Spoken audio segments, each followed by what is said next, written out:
তাবারাকাল্লাযী বিয়াদিহিল মুলকু ওয়া হুয়া আলা কুল্লি শাইইন কাদির।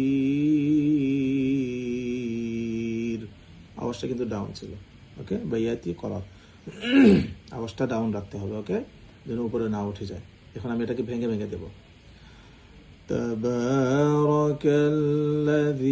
এই যে বায়ের ভাঙাটা, এটা খেয়াল করতে হবে।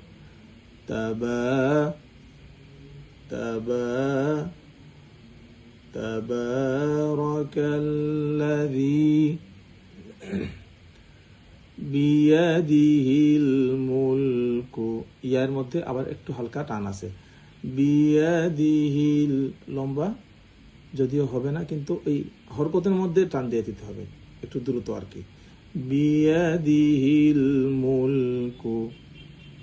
এখন এই দুটাকে একসাথে আপনারা মিলাইয়া অনেকক্ষণ পড়বেন, তারপরে সামনেটা যাবেন। শুরুতেই একসাথে বলতে যায় না, যেভাবে পড়া দিচ্ছি, যেভাবে পড়ায় দিচ্ছি সেভাবে পড়বেন। তাবারাকাল্লাযী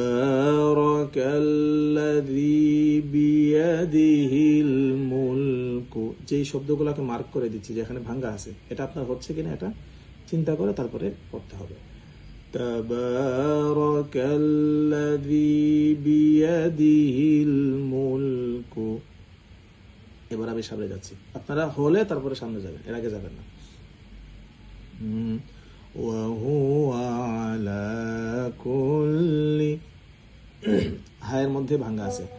ওয়া হুয়া আলা কুল্লি, তিনটার মধ্যেই ভাঙ্গা আছে, তিন শব্দে। ওয়া হুয়া আলা কুল্লি কুল্লি ওয়া হুয়া আলা কুল্লি শাইইন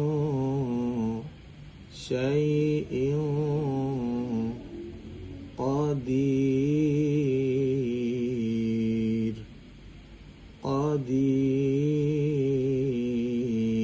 এখন এটাকে এই ওয়াকফকে আলাদা করে যুক্ত হবে। ওয়া হুয়া আলা কুল্লি শাইইন কাদির। আওয়াজ কম হবে, কিন্তু আওয়াজ চাপবে না, চাপা চাপা যেন না হয়, ছাড়া থাকবে, ওকে? আবার একসাথে পুরোটা বলতেছি, খেয়াল করে শোনেন। তাবারাকাল্লাযী বিয়াদিহিল মুলকু ওয়া হুয়া আলা কুল্লি শাইইন